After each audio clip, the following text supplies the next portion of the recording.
think. Hello, everybody. I just got the evil eye from Hannah. Hello, everybody, and welcome to tonight's show. How are you all? I hope you all have your thinking caps on because I'm going to pick your brains tonight and see how creative we can all be. Tonight's topic is, are you right there, boss? Yep. Tonight's topic is living on World War II rations. Now you might think, oh, easy peasy. Well, I posted what they were, what the rations were for 1 week for one adult in the UK during World War II. Posted them in our member forum. Okay, I'll read it out to you because it's not a lot. You have 2 ounces of bacon or ham, so that's roughly 60 grams. Other meat equivalent to 2 chops. 2 ounces of butter, 2 ounces of cheese, 4 ounces of margarine, 4 ounces of cooking fat, 3 pints of milk, 8 ounces of sugar, 2 ounces of tea, 1 jar of preserves every 2 months, 1 fresh egg. They did have a dried powdered egg that you were getting to, and sweets, which in our terms are lollies, 12 ounces every 2 weeks. So 12 ounces, about 375 grams roughly, every 2 weeks. So that's not a lot to live on for a week, especially when there's lots of things that you would need to be able to turn those items into meals. So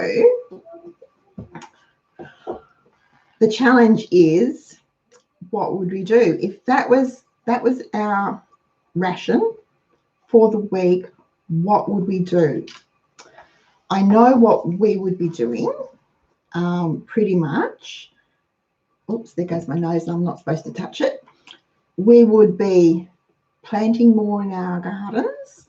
We would be bartering more with, perhaps we had neighbours that didn't like eggs and we didn't like cooking fat, so we'd swap. We'd be trying to be more creative. We'd certainly be looking for ways to have tasty meals that didn't have meat in them. Perhaps these rations were the beginning of what we've got now as the vegan movement. I don't know. But it would be hard, and it would be really hard for a working man in a miner or a plumber, a ditch digger, someone that did hard physical labour. They would be suffering on that, those rations, because there's not a lot of calories in those rations either, spread over a week when you work hard. So do you have comments, Poss? Yep. Okay, I'll just read them to you if anyone's got any. Oh, I can see them. Okay, cool. So, all right. Wrong mouse. Oh, it is the wrong mouse. I'm trying to scroll with my mouse. It's the wrong one. Hello, Meryl. Okay, so hi, Annette. Hello, Glennis. We've got Kerry here. So lots of people survived, obviously, or the entire, population of the UK would have just withered away from starvation. And I think probably during the war years when it was really tough, some of them probably did suffer from malnutrition. I know my mum was Scottish, and so she spent the war in Scotland, and she was only a child, and she remembers that they had rations for bananas, and they were allowed 1 banana a year, as she remembered it. And I think my nana confirmed that. And she had a cousin with a potassium deficiency, and because bananas are so high in potassium, they all pulled their ration tickets for the bananas and gave the bananas to the cousin with the potassium deficiency. So Mum didn't actually eat a banana until she came to Australia. She'd never actually tasted a banana or a pineapple or anything other than apples, plums, and oranges. And the oranges she got came from my great aunties. Her auntie and uncle in America would send them care packages that had oranges in them. So times were tough, folks.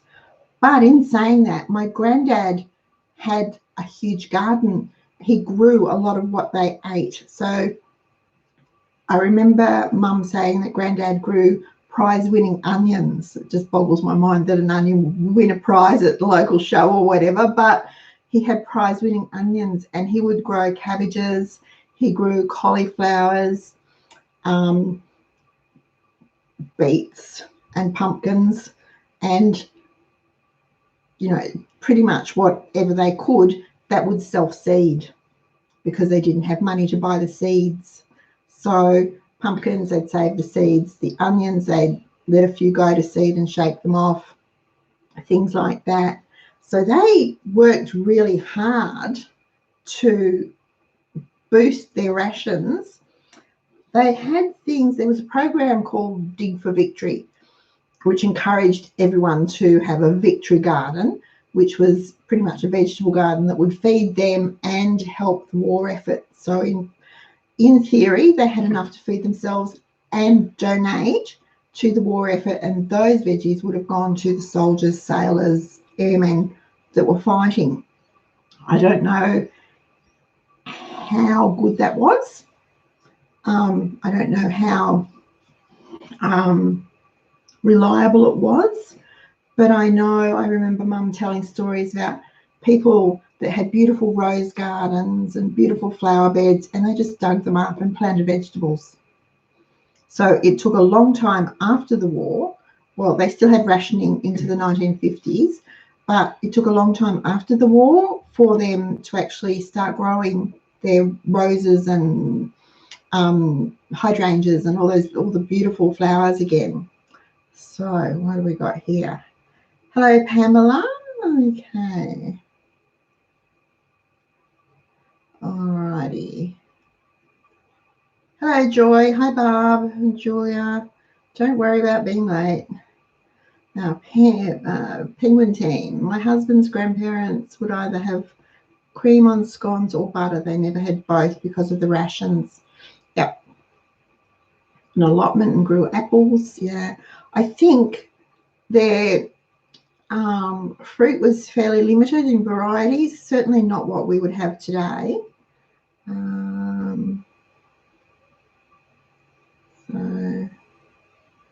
alrighty. Sorry, guys, I'm just trying to. There are videos about victory gardens on YouTube. There was a series, BBC did a series a few years ago that you can probably still get on YouTube. It was the 1940s wife, the 1950s wife, that sort of thing. And it went through a day, a week, a month, a year in the lives of the average housewife for that period and how it changed along the way. Really interesting. They might have just been called housewives. My golly, they worked hard. We think we have it hard when we have to do the washing. We've got an automatic washing machine. They had to boil the water in the copper and then plunge it up and down, then wring it out by hand, rinse it, wring it out by hand, and hang it on the line. You know, chopping wood for the fire, and we just flick the switch on the central heating. So they really had it tough. They worked hard, is what I'm saying.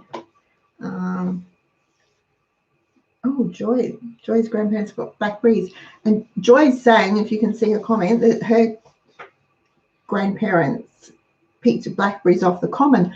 Foraging was another way that a lot of people boosted their food and their pantries. They'd foraged for blackberries, for raspberries, for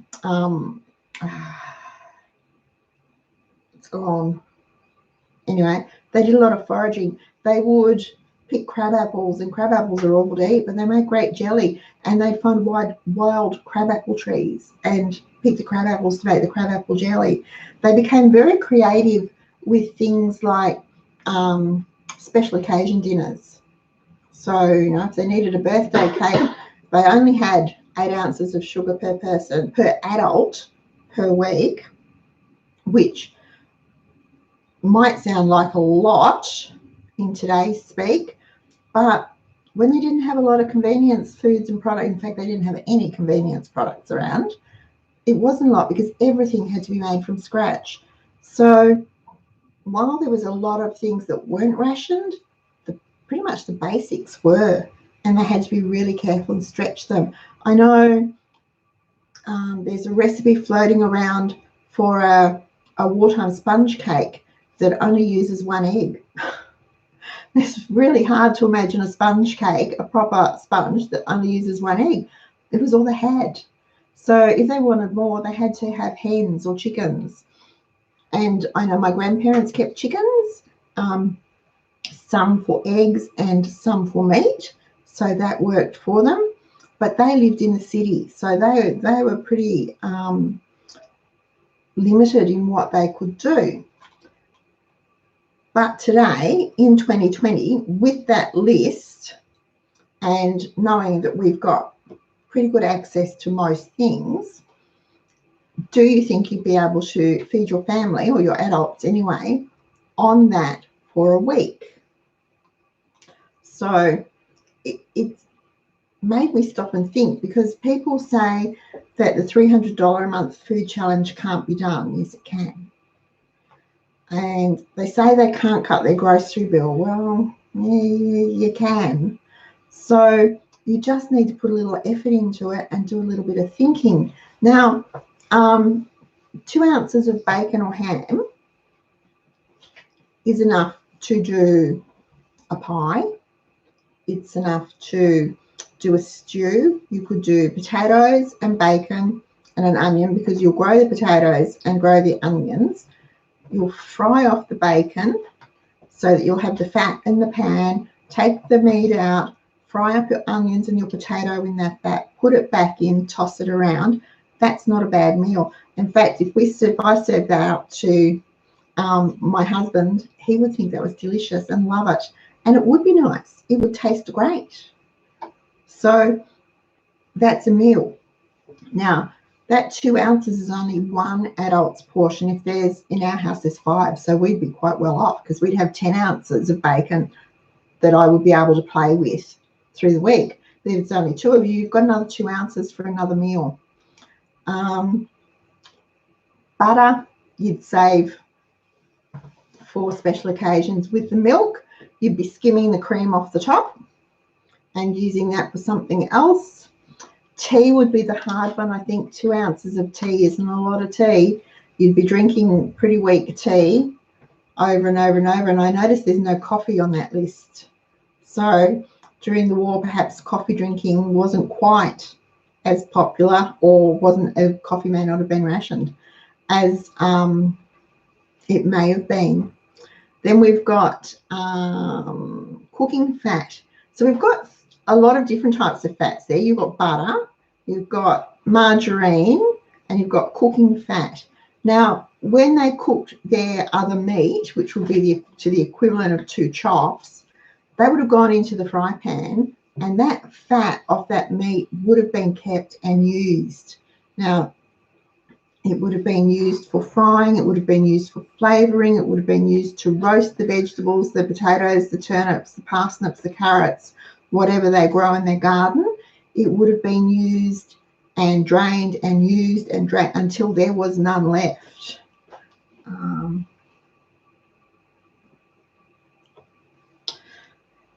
So Mum says they used to dry, oh joy, tea leaves, dry the tea leaves and use them again.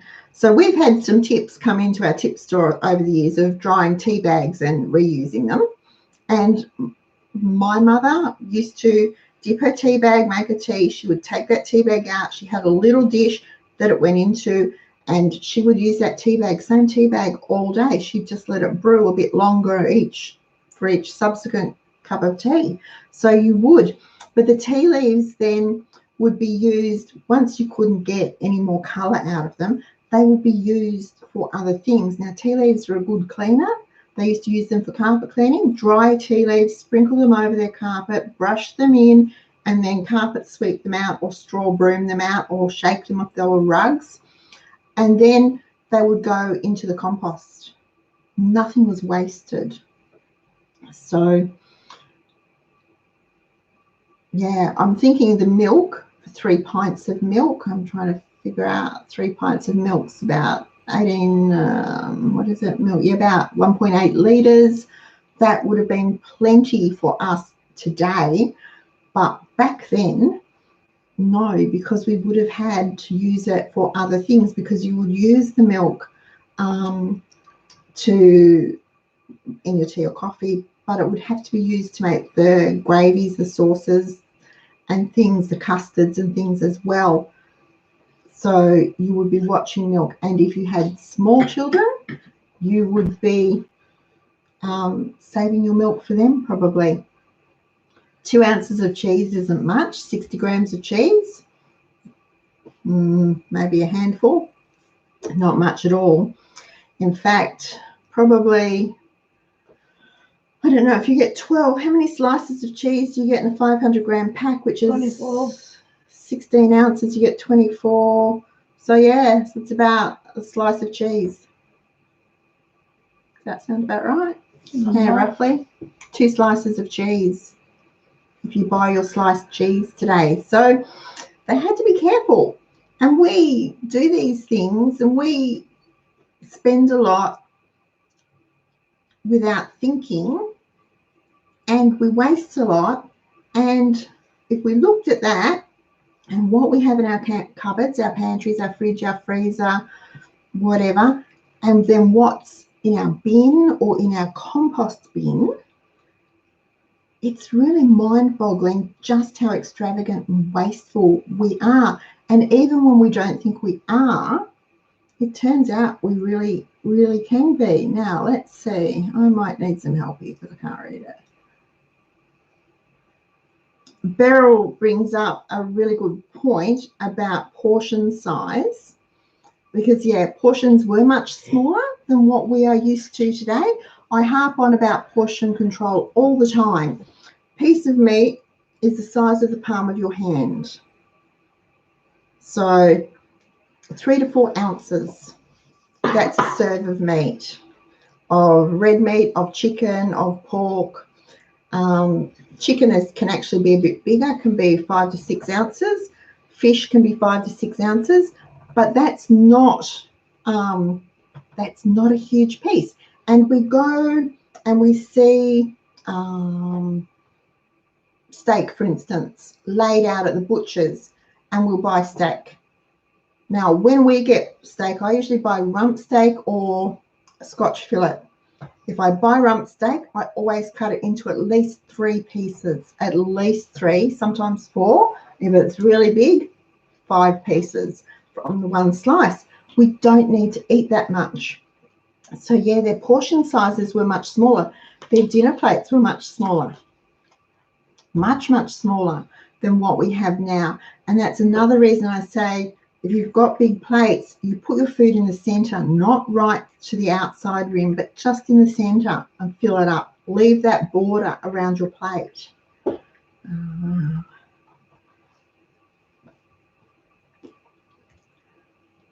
Yeah.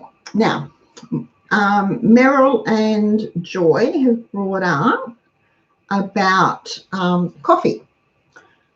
They used coffee essence or chicory. I don't like it, although, you know, in a pinch, chicory, if it's made with milk, isn't too bad, but just with water and a dash of milk, don't like it at all. Now, you can still get chicory essence in the supermarket, still available, and it is a reasonable coffee substitute, just it doesn't taste the same. It just doesn't.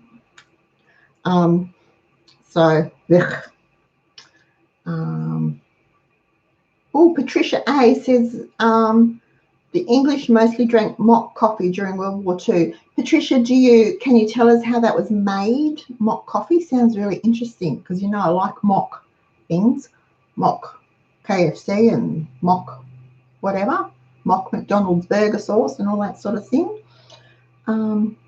Dripping. Yeah, the dripping was the fat from the meat after it was cooked, and it went into a container that had sort of a strainer in the top, so it would catch the lumpy bits which were not thrown out and drained through, and the lumpy bits were always used to flavour. So if you're doing a gravy or something, those lumpy bits out of the dripping pan would go into the pot to be browned off and stirred and stirred and stirred. Then they'd be scooped out because gravy is supposed to be smooth, and then the gravy it added flavour to the gravy.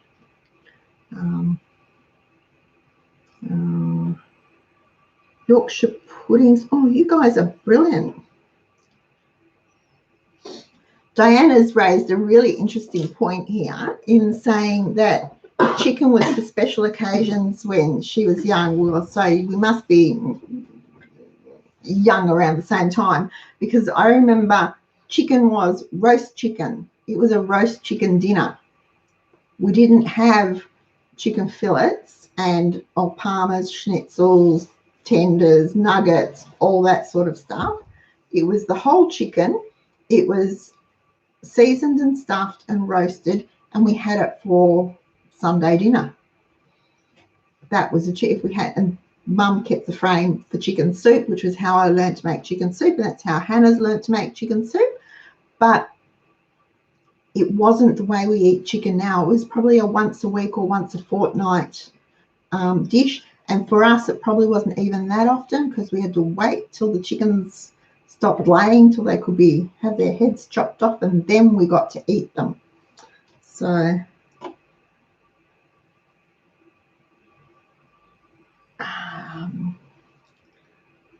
bread and butter. Oh, Diana likes bread with dripping, fried bread. They can do fried bread today, and most people just do butter, but fried bread with dripping, yum. Oh my gosh. You can feel the arteries hardening, can't you? But it tastes so good. The interesting thing is, I'm guessing, whilst perhaps life expectancy wasn't as long as it is today, and I would say people worked harder, but they were able to eat these things that we wouldn't, we'd hesitate to eat them today because they have such a bad health rap. But they did physically hard work, and I'm fairly certain the physically hard work helped to balance eating all this stuff that we wouldn't eat today, like the cream off, excuse me, I've got the hiccups again, the cream off the top of the milk, yum. And let it drain. Mum would scoop the cream off the top of the milk. Now this is going back till I was a little girl, because it wasn't long before milk started to just be milk. And she'd scoop the cream off the top and she would strain it. She kept the wafer. I don't know what she did with that, but then we had this really thick, it was almost like butter. The cream would sit, it was just so good on hot scones. Yum. All right. What, clotted cream? Yeah, sort of like clotted cream. All right.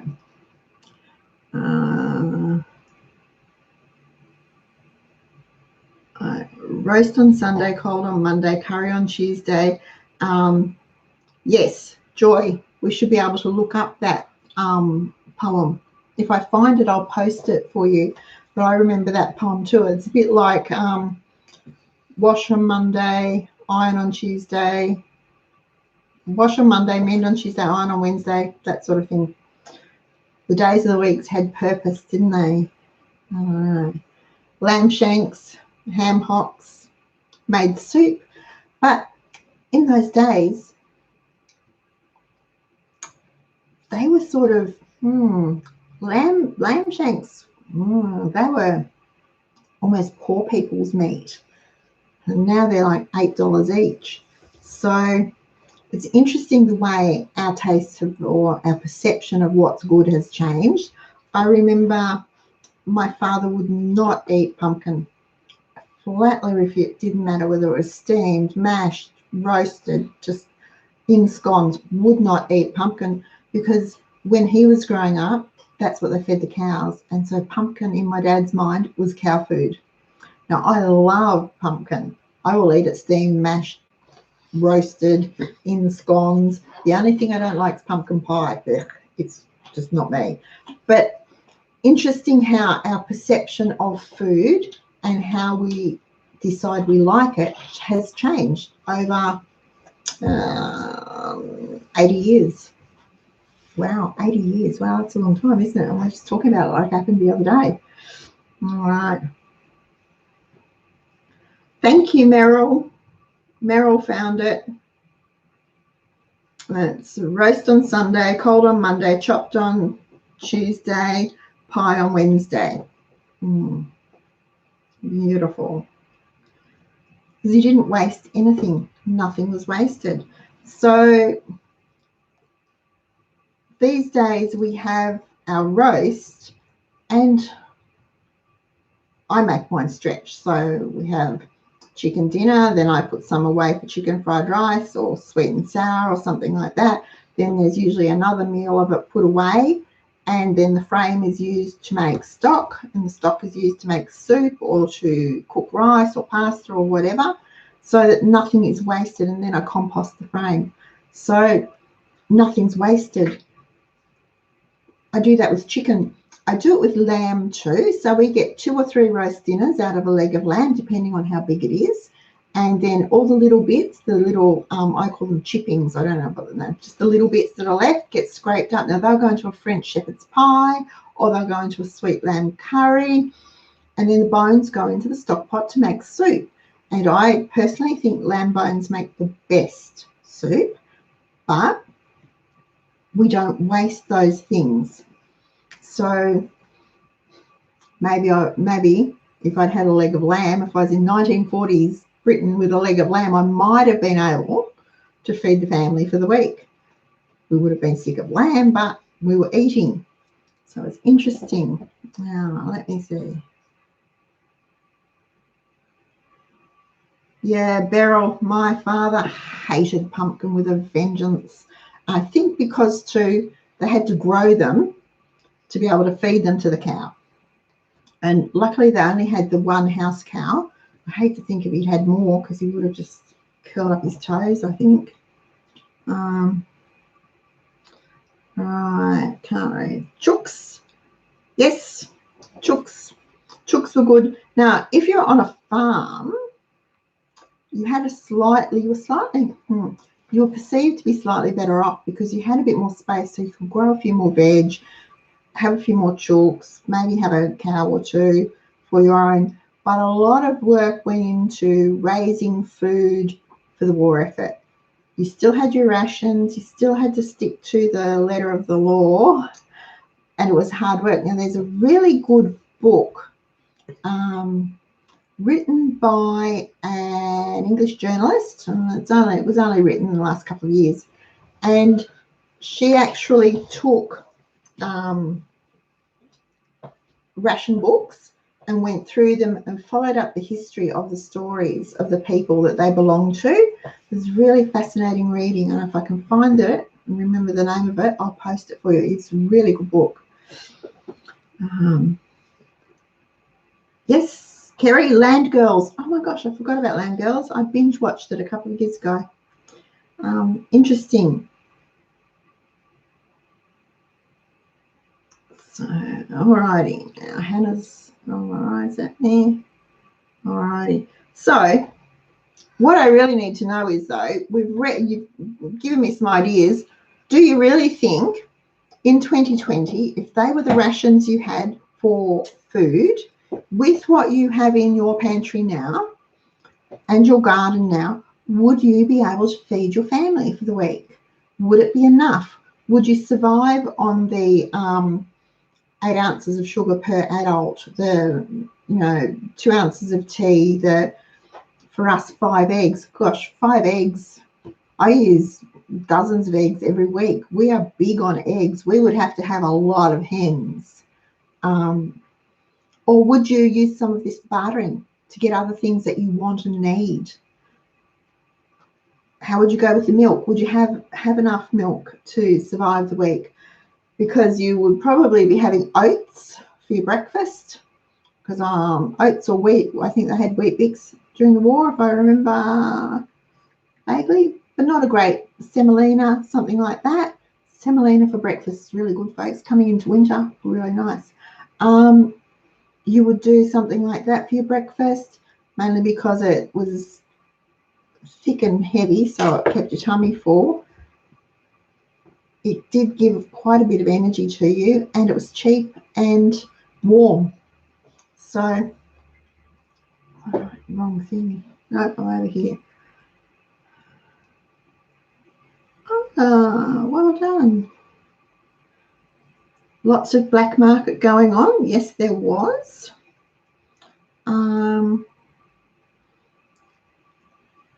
Black marketeers and bartering and trading. I know where my mum was in Scotland was on the River Clyde. There was a lot that went on. Don't tell me I've got criminals in my ancestry. I can do without that. But there was a lot that went on. And then I have another friend of my mum's. Her father worked for the railways, and she said everyone thought they were really rich. They didn't understand how because they always had good food and they always had nice things, and the war didn't really seem to affect them too much. But her father worked for the railways, so he would do a shifty little deals and barter things to get what his family needed.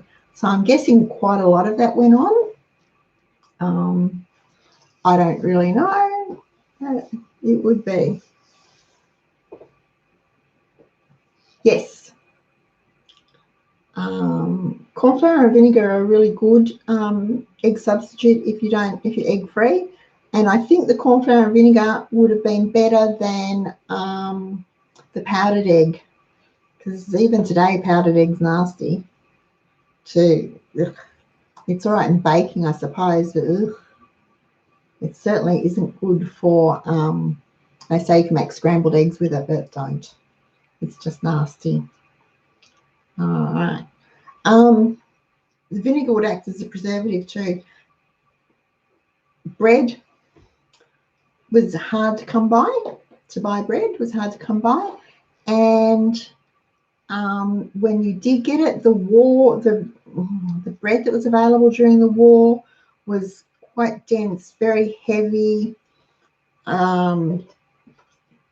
very brick-like, not particularly appetizing. I don't know why it was like that, but it was. So if you had the flour and the yeast, or could do a sourdough to make your own bread, you were well ahead on the bread rations too.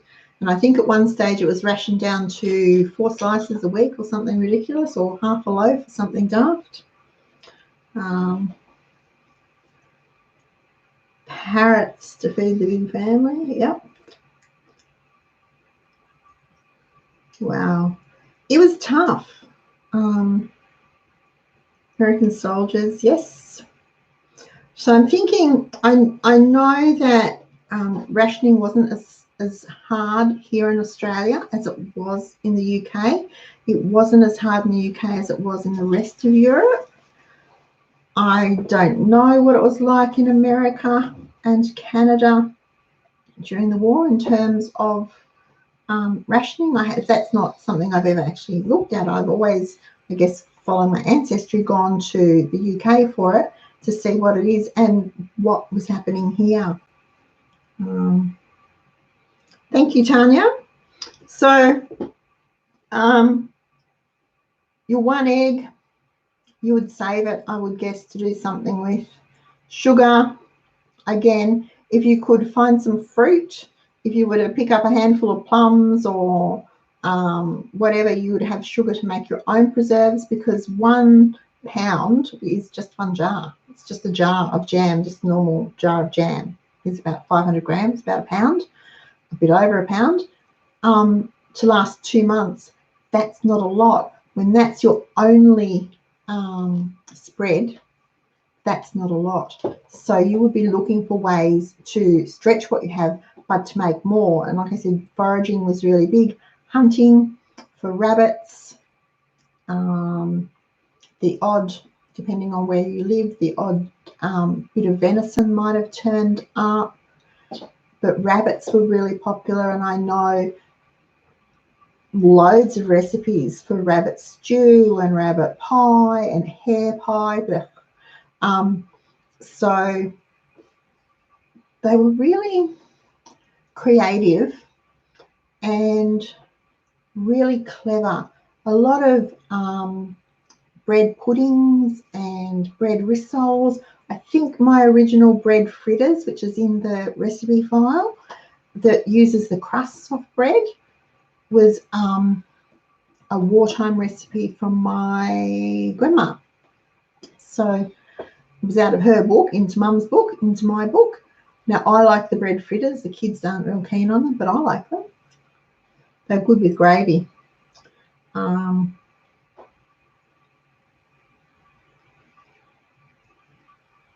Thank you, Joy. Pigeon pies and rabbit, yes. Loads of rabbit.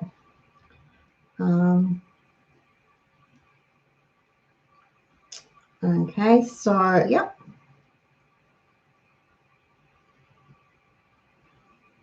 Okay, well, that's interesting. Could you convert your ration stamps, your ration tickets for something else? That's interesting. Didn't know that. Learn something every day. So glad to be here. Right. I'm trying to think of recipes, folks. Need some help. Think of recipes that we can make with bacon, a little bit of cheese, 1 egg. Bacon and cheese pie. Bacon and cheese pie. So you'd use your lard in the flour to make the pastry. Yeah. You'd have to grow some veggies to put in it. You would have had to, wow, different life, isn't it? Just thinking about it. Because even, I'll just touch on here briefly, even, you know, looking at what's happening in our supermarkets at the moment, it's nowhere near what families had to go through during World War II. So, and I'm not sure when rationing finished in Australia. It was finished quite early in Australia, but it went until well into the 1950s in Britain. I remember reading about Queen Elizabeth's wedding dress, and people sent their tickets, their ration tickets, their ration stamps for fabric and lace so that she could have a wedding dress made, because they were on ration, they were rationed too. So I thought, wow. Now, she got married in 1947, 49, can't remember, but you know, it was after the war anyway. So, because that was the other thing that was rationed. It wasn't just food, it was clothing, Manchester, and just about everything that you needed was rationed. So, in light of that, and thinking about what's happening with the toilet paper and the tissues and the antibacterial hand wash and whatever, no need to panic. Personally, I don't think there's a need to panic, but if we had to go so that we couldn't get meat, we couldn't just waltz into the butcher and buy whatever the meat was that we wanted. We couldn't go to the supermarket and get our tins of cream of chicken soup and our tins of baked beans and our frozen Sara Lee apple pies and our tub of ice cream and what else, a big tin of coffee and our lovely tea bags. What would we do? How would we manage? Would we curl up in a corner and suck our thumb and wish it would all go away? Or would we just be able to go, well, look, we've got this, this, this, and this, and we can do this, this, this, and this, and survive? For us, I think we'd survive. I only buy fresh things anyway because I've done my shopping for the year. So we would be right for probably 12 months. I could stretch what we've got for 12 months. But after that, we might be scratching. I'd have to get creative and think about what we could do. Or perhaps I would be restocking earlier when I could. Don't know. So I'd have to put some thought into that. Okay.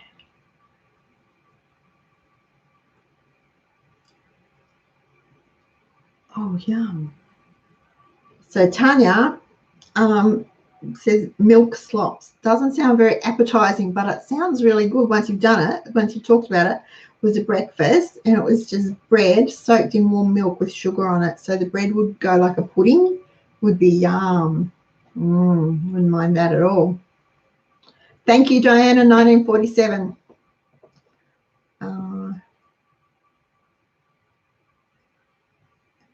Okay, it was only the jam stamps, I think, to get the sugar, but with your homegrown fruit, you got twice as much jam. That's exactly right. So all sorts of things. I'm wondering if we had to go on rationing today, how many of us would be prepared to dig up our flower beds to plant vegetables? See you later, lavender. How many? Leave my lavender bed alone. Lavender's medicinal, so we would keep the lavender. The sheer cheek of that child. How many of us would know what to plant and when to plant it? Would you know which veggies can go in shade, which need some sun, which need full sun, all these things? Would it become a community event within your neighbourhood? Would you invite the neighbours to come and help dig up your front lawn to plant veggies and then go and help them turn their backyard into a potato paddock? I don't know. Are we that type of society anymore? Do we know our neighbours well enough to be able to suggest that? Say, you've got the good land, you know, better potato land. I've got the good beds already dug up so we can put cabbages and cauliflowers, and next door can do the carrots because they've got nice friable soil and they won't go all twisty. Do we know our neighbours that well anymore? It would be interesting to think about. What would we do? Would it create active neighbourhoods, or would it cause, I was going to say hoarding, but that's the wrong word, more little individual enclaves? So this is my house and yard, and I'm going to put, you know, spiked wire around it, and you can't come in because I'm keeping what I've got. Is that what would happen? I guess it all depends on our attitude and how prepared we are to share and how prepared we are to take as well as give, or give as well as take. All right.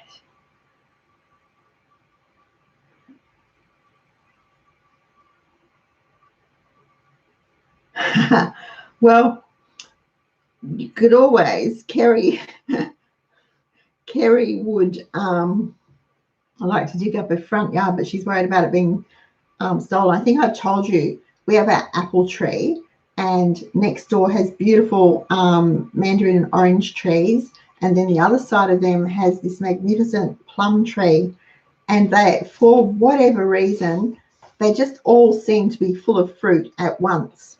And I had said to Wayne, could you please pick the apples for me? I can do the low ones, but I can't do the big ones, and I don't climb on the ladder to get up the tree to get the big ones. So he said, yep. I said, the branches are going to break. They're so full of fruit.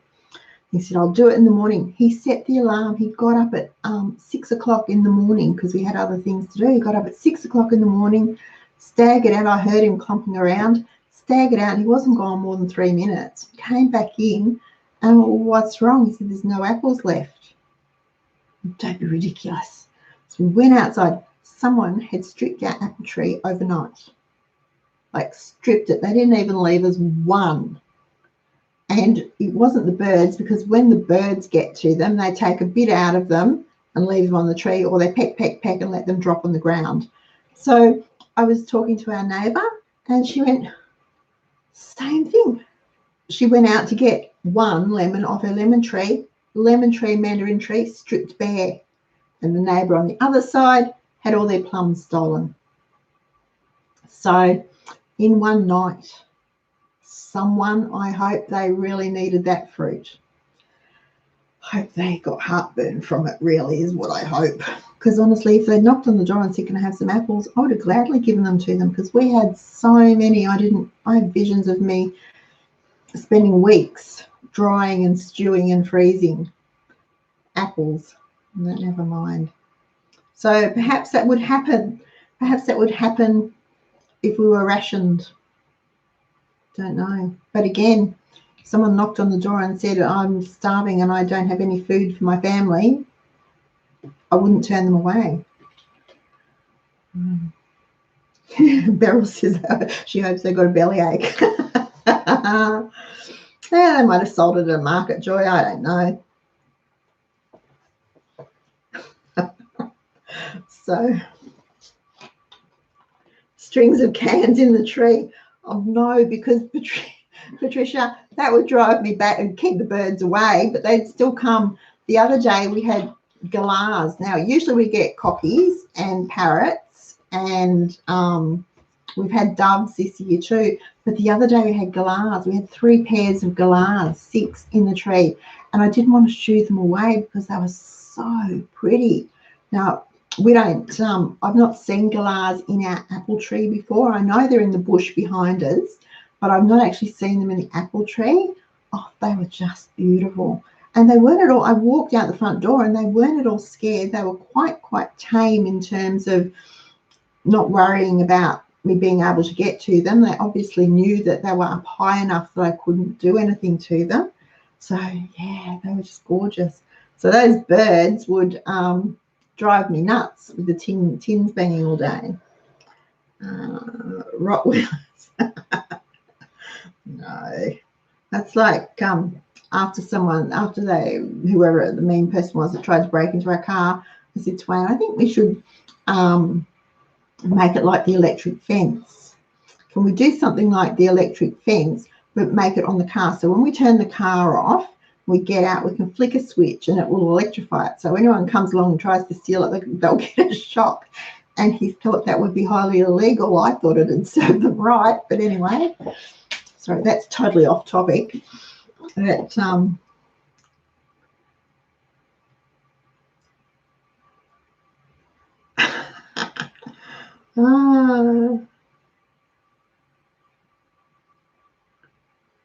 well, you know, Maureen, Tom took me to Coles yesterday, so I bought my bread and whatever, and he did his shopping, and off we went. And I was in hysterics actually, because plenty of fruit and veg, plenty of meat, dairy cabinets looked normal, the freezer things were full. You look down the toilet paper aisle and it's just nothing. It was just bare, and I was like, oh, it's just ridiculous, just ridiculous. But as someone mentioned over on Facebook, a lot of people live from day to day or week to week. They don't actually keep extra in their homes for, you know, any reason. So I've always had some sort of backup in case I got sick, or in case Wayne got sick, or in case the kids got sick and we couldn't go shopping or whatever. But a lot of people don't seem to do that, especially if they live in the city, and because we're so close to shops and supermarkets and shopping centres and whatever. So we don't actually have to stop and think about how we're going to get something. I know when we lived out of town, and it was a bit of a nuisance for me to have to load the kids in the car and drive into town and do all the shopping and come home.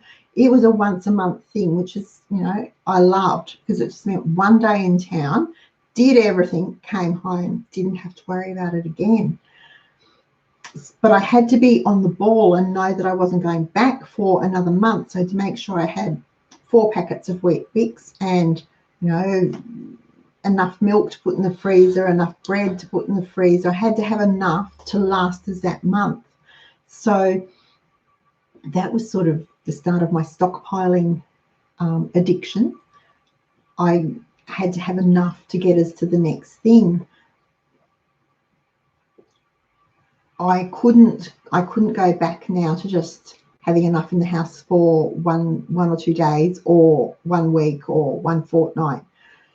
It would worry me too much. But a lot of people don't worry about it.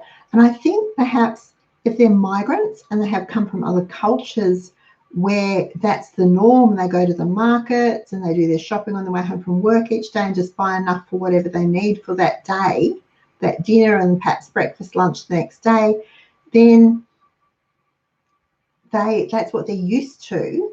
And so they just expect to always be able to do that.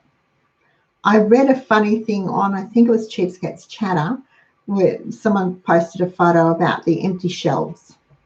And the comment was, well, yeah, that's nothing new in that. That's cans as soon as the cyclone warning comes up. So it sort of made me laugh because I thought, well, it's probably true. But in looking at what people are stockpiling or hoarding, because they're not stockpiling, they're actually just panic buying. There's no stockpiling in it. Stockpiling, that's not stockpiling, that is panic buying. There doesn't seem to be a lot of rhyme or reason in it. Toilet paper thing, do you think perhaps someone's gone and bought a couple of extra packets and said to a friend, oh, I got a couple of extra packets. They go, oh, I better get a couple of extra packets. And it's Chinese whispers, I think, might have caused that. I think, toilet paper would probably be on the list, but certainly not a priority. The same with tissues and things like that. I'd be looking to buy food, or if I had children and babies, it'd be formula and baby food or whatever I used, not that sort of stuff. I lost the comments again. Sorry, guys. Oops.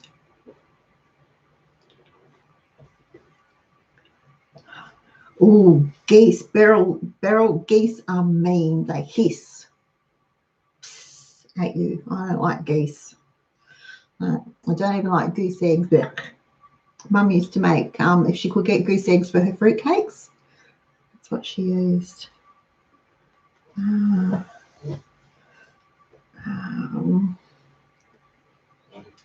Right.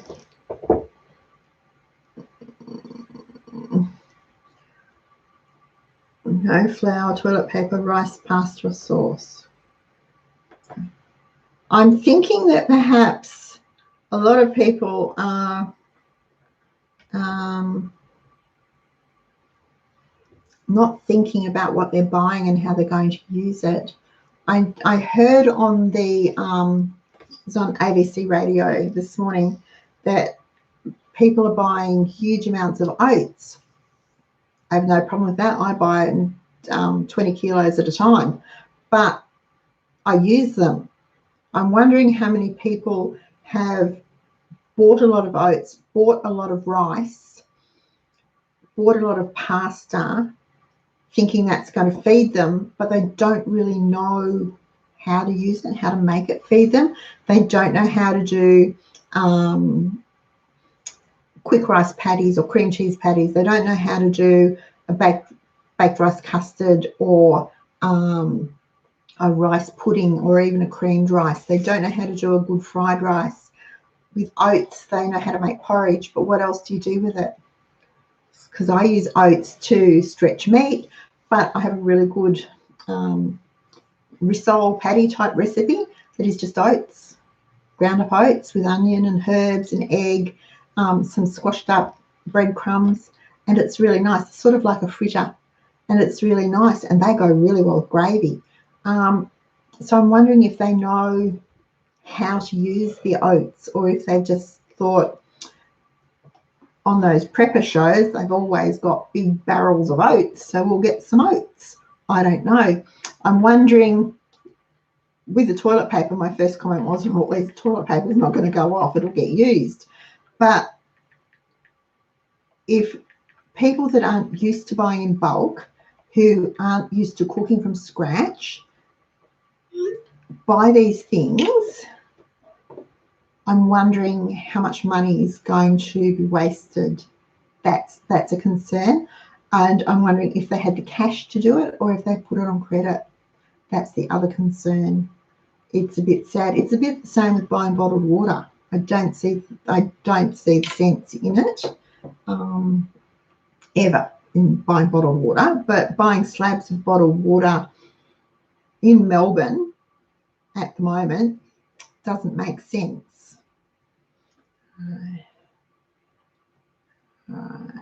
Sorry guys, I've got to find these. Some people have found toilet paper at service stations. Yeah, if you really need it, guys. If you don't really need it, don't buy it. It's Wet face washer. Well, yeah. Oh, I was in Aldi on Monday or Tuesday morning to pick up something I'd forgotten. Anyway, eucalyptus oil. We both thought at the same time. And while I was in that aisle, two young women came down. They both had a trolley and they had lists. They go, okay, so they took 2 things of toilet paper each. And then, okay, so they put in 2 boxes of tissues each. And I'm, yeah, okay. And they put in 2 great big, 2 full boxes of baby wipes. And one of them said to the other one, I wonder if that's enough. And I couldn't help myself. They're watching tonight. Sorry, girls, couldn't help myself. I just had to say to them, what are you buying baby wipes for? And she said, oh, if they run out, you know, we might need them. We've both got little babies. And I'm going, but you know what? Put the baby wipes back. Keep your money. Wet face washer will clean a baby's bottom just as well as a baby wipe. And one of them went, oh, and the other one looked at me like I was a complete nutter. And I probably came across that way to them, but I couldn't help myself. So then we had a couple of minutes where I gave them a lesson in the wet face washer and how to clean a baby's bottom with it, and then how to clean it. But they did actually put the wipes back. I said to them, wouldn't you rather save your money for something that you really need? So they put the wipes back. I don't know whether they picked them up again after I went round the corner, but I tried, folks, because really a wet face washer will do the job. I buy wipes, I buy baby wipes when we're traveling because I can't always get a shower and I don't always have the water to spare for a wet face washer, so I use baby wipes. But they have their place, but not all the time. And you can use other things, and Hannah's giving me this. I can see it out of the corner of my eye. So, all right. Newspaper is toilet paper. You put it in a rubbish bag. If you have an incinerator, that could be an option under fire safety laws, of course. Okay, we were talking about this. I think Joy and I mentioned something to Joy about on the forum about toilet paper and what would happen. Well, I remember, and that's not that long ago, apples and pears used to come individually wrapped in tissue. It's green or white or a very pale lemon. Not that long ago. I don't remember that. So it was a while ago. Oh, it was before your time. Exactly. But in my lifetime. And my grandma would save it and she'd smooth it out and she'd pile it up and then she'd cut it into 4, stick a hole with a screwdriver in it, and it would go on the nail. There was a nail in the wall of the outhouse because they still had an outhouse, and that was the toilet paper. So push comes to shove, serviettes will do, tissues will do. Don't flush them because they are not flushable, but you know, there are options. There's wee wipes, a bidet. Wayne suggested the Karcher in the backyard, but I thought that would be a bit harsh. Sorry, Think of that. We're getting a bit off topic here. But anyway, guys, if we've got our World War II rations, do you really, if you're sure that you, even if we just opened the thought train to think about how you would manage if things are rationed, not necessarily those things, but, you know, toilet paper. Sorry, it's just a joke. But if we couldn't, petrol. I don't know. I remember just before we were married, there were petrol strikes, fuel strikes, and petrol was rationed here in Melbourne. So petrol, you know, I keep my car, I never let my car get under half full. I try to keep it never under 3/4 of a tank full because apart from the fact that the prices go up and down all over the place, I just hate the thought of having to line up for hours on an odd or an even day. I'd be an even day to get my, you know, $20 worth of fuel is such a pain. So that's my reasoning, and still to this day, that's why I don't let my car get too low on fuel.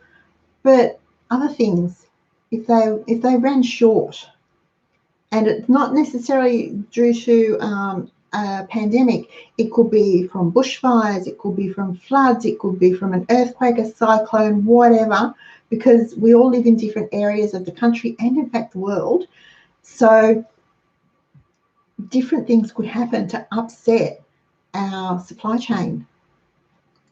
If I've got you thinking about it, and I hope I have, and I hope I haven't scared you, because that's not my intention. There's no need to be scared. I just think I'm a preparer. I've told you that before. I'm a preparer, not a prepper. I like to be prepared. So I think ahead of what I can do with what I've got, and then I can relax. Hopefully for you that will work too. So now I've really got the going, and she's giving me the evil eye. Nobody gives the evil eye quite like my girlie. So I will go. I will say have a nice weekend. If you are on the East Coast, I hope the rain is what you need and not too much, because well, it'd be nice to see the rain tanks full. Have a great weekend. We have a long weekend here in Melbourne, so if you're in Melbourne, enjoy your member weekend. I'm looking forward to it. I will be back on Tuesday night with something else to talk about, waffle on about, as my boys say. I will see you then. Thank you so much for joining me. Before you go, if you've liked tonight's topic, could you please give me a thumbs up? There's already 26 thumbs up. Oh, that'd be really good. Save. If you save it to your watch list, you can find us later. Share. If you know someone that you think this might be interested in this, by all means, please share the link with them, because the more people that know that they can live life debt-free, cashed up and laughing without panicking and hoarding toilet paper, the better. And if you haven't already subscribed, please hit the subscribe button, the little bell, and that will let you know when we have shows coming up. Thank you again, and I will see you on Tuesday. I lost my doobie. There we go. Bye, folks. Hannah's waving bye.